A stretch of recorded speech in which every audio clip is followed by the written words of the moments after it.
Ananya Sharma trusted her new family in Germany, but Meera Verma was hiding a deadly secret, one that would turn a quiet marriage into a slow, calculated murder that no one saw coming.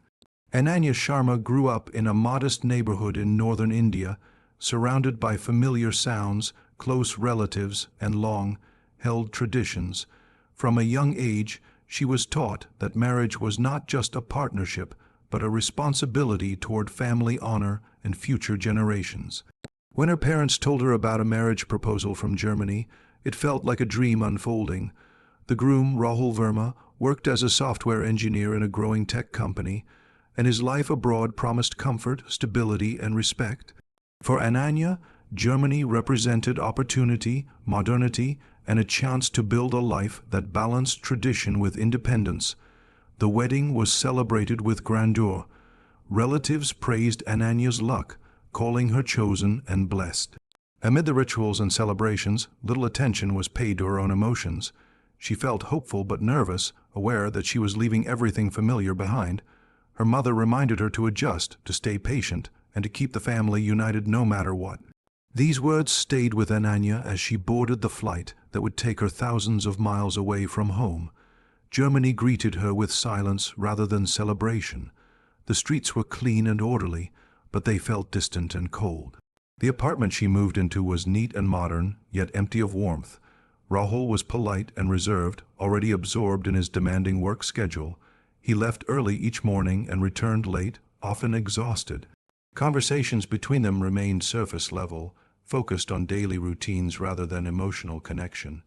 Ananya told herself this was normal, and that time would bring closeness. Living with them was Meera Verma, Rahul's mother. She had arrived shortly after the wedding, claiming she wanted to support the newly married couple during their early days. Meera appeared caring and attentive at first. She guided Ananya through household routines, corrected her cooking, and reminded her of customs that should not be forgotten even in a foreign land. Her presence filled the apartment, leaving Ananya little space to feel alone, yet somehow making her feel more isolated. As weeks passed, Ananya noticed the subtle differences between expectations and reality. In India, family life had been noisy and forgiving. In Germany, every action felt watched and measured. Meera kept track of Ananya's daily habits, from what time she woke up to how she prepared meals. Compliments were rare, and approval seemed conditional. Ananya tried harder, believing effort would earn acceptance. Loneliness began to creep in. She struggled with the language and rarely stepped outside on her own. Phone calls to her parents were carefully filtered, as she did not want them to worry. She spoke of adjusting well and finding her place, even when she felt invisible inside the apartment. At night, when the lights were off and the city outside remained quiet, she wondered if moving abroad had been a mistake. Despite the discomfort, Ananya held on to hope. She believed that once she fully settled, once she became the perfect wife everyone expected, life would improve. She dreamed of building a family of her own, imagining that motherhood would finally secure her place and bring warmth into the cold space she now called home. Unaware of what lay ahead, Ananya continued to trust the people around her, believing that patience and silence would protect her in a land far from her own. Time moved slowly inside the apartment, marked not by seasons but by expectations that grew heavier with each passing month. Ananya tried to create a routine that gave her a sense of purpose. She cleaned the house thoroughly, experimented with recipes, and kept everything in perfect order, hoping it would bring approval and stability. Yet no matter how much effort she put in, an unspoken disappointment lingered in the air. The absence of pregnancy became a silent topic that dominated every corner of her life. Meera's behavior began to change in subtle but unsettling ways. Her initial warmth faded into constant observation. She watched Ananya closely, as if measuring her worth day by day. Small comments were made about age, timing, and fate, always delivered calmly but with sharp intent. Ananya felt these remarks deeply, even though they were never openly confrontational. She started to blame herself, believing her body was somehow failing everyone around her. As months passed, Ananya's physical health began to decline. She felt unusually tired, struggling to complete even simple household tasks. Headaches became frequent, and there were moments when the room seemed to spin without warning. Concerned but unsure, she visited a local clinic with Rahul. The doctors found no clear cause and suggested stress, cultural adjustment, and emotional strain. Ananya accepted this explanation, telling herself that once she felt more settled, her health would return. Back at home, Meera took full control of Ananya's diet. She insisted that traditional remedies were better than foreign medicine. Each day, Ananya was given herbal drinks, powders mixed into food, and special soups meant to cleanse and strengthen her body. Meera spoke often about ancient wisdom and family practices, presenting these treatments as acts of care. Ananya never questioned them. Trust came easily to her, especially from someone who claimed to know what was best. Rahul remained distant from the growing tension. His long work hours kept him away, and when he was home, he avoided discomfort by focusing on practical matters. He believed his mother was helping and assumed Ananya's health issues were temporary. The emotional gap between husband and wife widened quietly, unnoticed and unaddressed. Ananya learned to endure rather than complain. The pressure around motherhood became more intense. Meera tracked dates, monitored Ananya's body changes, and imposed strict routines disguised as concern. Every passing month without news felt like a failure being silently recorded. Ananya began to feel her identity shrinking, reduced to a single expectation she could not fulfill. She felt ashamed of her own body, even though no one directly accused her. Her weakness worsened over time. There were days when she could barely stand without support. Still, she continued to consume the remedies prepared for her, believing they would eventually help.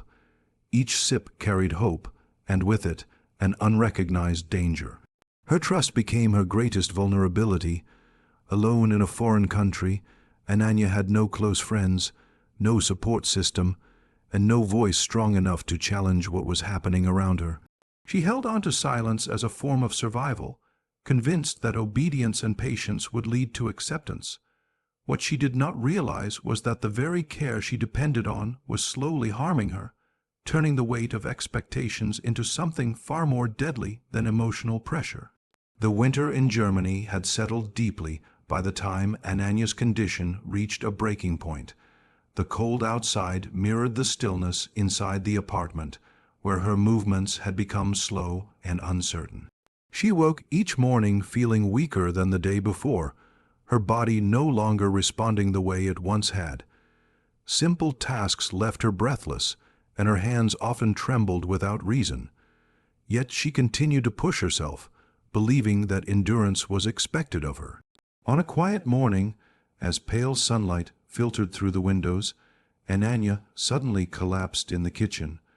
Her body gave in without warning, striking the floor as everything around her faded. By the time help arrived, her breathing was shallow and uneven. She was rushed to the nearest hospital, where doctors worked urgently to understand what had caused such a rapid decline. Tests were run, fluids were administered, and specialists were consulted, but answers remained unclear. Rahul waited in the hospital corridors, overwhelmed by fear and confusion. He replayed recent weeks in his mind, searching for signs he might have ignored. Ananya had complained of dizziness and pain, but none of it had seemed severe enough to lead to this moment. Medical staff suggested a sudden reaction or an undiagnosed condition, something rare but possible. There was no immediate reason to suspect anything more sinister. Despite medical efforts, Ananya's body failed to recover. Within hours, her condition worsened and she was declared dead. The news spread quickly, yet quietly, leaving behind shock rather than understanding. For the hospital, it was a tragic and unexplained loss. For Rahul, it was the sudden collapse of a life he barely had time to understand. Standard procedures followed her death. Paperwork was completed, and arrangements were made for further examination, as required in unexpected cases. It was during these routine steps that something unusual emerged. A medical examiner noticed irregularities that did not match a natural illness. Further tests were ordered, delaying the release of her body. The results revealed traces of a toxic substance in Ananya's system. The amount was not enough to kill instantly, but it had accumulated over time, weakening her organs and leaving her body unable to survive. The poison had been carefully administered, designed to mimic the symptoms of stress and illness rather than immediate harm. This discovery changed everything. German authorities were informed, and a formal investigation began. What had first appeared to be a tragic medical event was now classified as suspicious. Investigators started reviewing Ananya's medical history, lifestyle, and living situation. They examined what she ate, where she went, and who had access to her daily life. The focus quickly narrowed to the apartment she shared with her husband and mother-in-law. There were no signs of forced entry, no evidence of outside involvement. The poison had entered her body slowly, suggesting it came from within her own household. Investigators recognized a pattern often seen in cases where trust is exploited over time. As the investigation deepened, Ananya's death transformed from a private family tragedy into a criminal case. Each test result stripped away the idea of accident or fate. What remained was the disturbing realization that her life had been deliberately taken, not through violence, but through patience and calculation. The quiet nature of her death became its most chilling aspect, marking the moment when suspicion turned into certainty and the search for truth truly began. The investigation moved steadily into the private space Ananya once occupied, peeling back the layers of her daily life with careful precision. Authorities reconstructed her routine in detail, mapping each hour from morning to night. They discovered that Ananya rarely left the apartment alone and had no regular social interactions outside the home. Grocery receipts, medical records, and phone data painted a picture of isolation. Almost everything she consumed had been prepared inside the apartment, narrowing the scope of possible sources for the poison. Attention quickly turned to the kitchen. Investigators found a collection of herbs, powders, and unlabeled containers stored neatly in a cabinet. At first glance, they appeared harmless, consistent with traditional remedies brought from abroad. Laboratory analysis told a different story. Some of the substances contained compounds known to be toxic when consumed repeatedly, especially in small, controlled doses. Mixed carefully into food or drinks, they could slowly damage the body while avoiding immediate detection. Ananya's medical records supported this theory. Her symptoms had progressed gradually, matching long-term exposure rather than sudden illness. The pattern suggested intent, not accident. Investigators noted that Ananya had trusted these remedies completely and had taken them daily, believing they were meant to improve her health. That trust became a central element of the case. Digital evidence provided a turning point.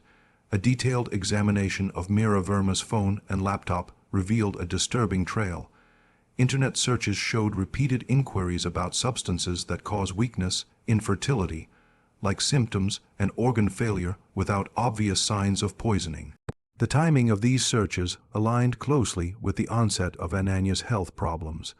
Some searches included methods to conceal toxins in food and ways to avoid detection during medical examinations. Personal belongings offered further insight into Mira's mindset. Among her packed items were handwritten notes filled with rigid beliefs about family honor, lineage, and motherhood. The writings reflected deep frustration and fixation on the absence of a child. Investigators interpreted these notes not as emotional outbursts, but as evidence of obsession. The idea that Ananya was blocking her son's future appeared repeatedly, framed not as hatred, but as justification. Financial and travel records showed that Mira had no plans to leave Germany during the period of Ananya's illness. Her movements were predictable and closely tied to the apartment. This consistency reinforced the conclusion that the poison had been administered internally, not through any external source. There were no signs that Rahul was involved, but his absence from home during long work hours unintentionally created the opportunity for the crime to unfold unnoticed. As evidence mounted, investigators recognized the calculated nature of the act. This was not a moment of rage or impulsive harm. It was a slow process, executed with patience and control. The poison had been selected carefully, the doses measured, and the method designed to appear like natural decline. The goal was not immediate death, but gradual removal. The case exposed how cultural beliefs, when twisted by control and entitlement, could turn lethal. Ananya had been reduced to a role, rather than seen as a person, her value measured by an expectation she could not meet. Investigators concluded that the crime was driven by a desire to erase an obstacle, not by personal conflict alone. By the time Mira was taken into custody, the narrative was clear. The apartment that once symbolized a new beginning had become the center of a carefully hidden crime. Every detail, from the kitchen shelves to digital footprints, told the same story. Ananya's death was not the result of fate or failure, but of deliberate actions carried out under the disguise of care, revealing how silence and control can become the most dangerous weapons of all. The arrest of Mira Verma marked a turning point, but it did not bring immediate closure. The legal process moved slowly, shaped by strict procedures and international attention. The case attracted widespread media coverage in Germany and India, not because of its violence, but because of its disturbing method. A young woman had been killed quietly, inside her own home, through a crime that relied entirely on trust. The public reaction turned the case into a symbol of hidden domestic abuse that crossed borders and cultures. During the trial, the evidence unfolded piece by piece. Medical reports explained how Ananya's organs had been weakened over months, leaving her body unable to survive a final collapse. Forensic experts detailed how the poison mimicked common health issues, delaying suspicion and allowing the damage to progress undetected. Digital records connected Mira's searches directly to the substances found in the kitchen. The timeline showed planning, patience, and intent rather than coincidence. The court examined Mira's background closely. Psychologists described her mindset as rigid and deeply influenced by outdated beliefs about family legacy and control. Her actions were presented not as a sudden loss of reason, but as the result of long-held attitudes that placed pressure above compassion. The prosecution argued that she viewed Ananya as replaceable, an obstacle to be removed in order to reshape her son's future. Rahul was questioned extensively, but ultimately cleared of involvement. Investigators concluded that his emotional distance and long working hours had created a gap, not a conspiracy. This detail added another layer of tragedy to the case. Ananya had lived and died surrounded by people, yet without protection or advocacy. The court acknowledged this isolation as a factor that allowed the crime to continue unnoticed. When the verdict was delivered, Mira Verma was found guilty of murder. The sentence reflected the seriousness of the crime and the deliberate nature of the act. She was sentenced to long-term imprisonment under German law, far from the cultural world she had tried to preserve through control.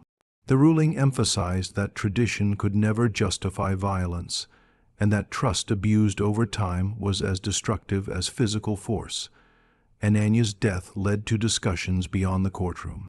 Advocacy groups used the case to highlight the risks faced by immigrant women living with extended families abroad. Authorities acknowledged the need for better awareness, mental health support, and protection systems for those isolated by language, culture, and dependency. The story forced many to confront uncomfortable truths about how silent suffering can be ignored until it becomes fatal. In India, Ananya's family received the news with grief mixed with painful clarity. They had believed they were sending their daughter toward a better life. Instead, they lost her to expectations they themselves had accepted as normal. Her ashes were returned home, closing a journey that had begun with hope and ended in irreversible loss. Ananya's story did not fade after the trial. It remained as a reminder that danger does not always come from strangers or sudden violence. Sometimes it grows slowly, hidden behind routine and authority. Her life, though cut short, exposed a form of cruelty that thrives on silence. In the end, justice came through law, but the deeper lesson remained for those willing to see it.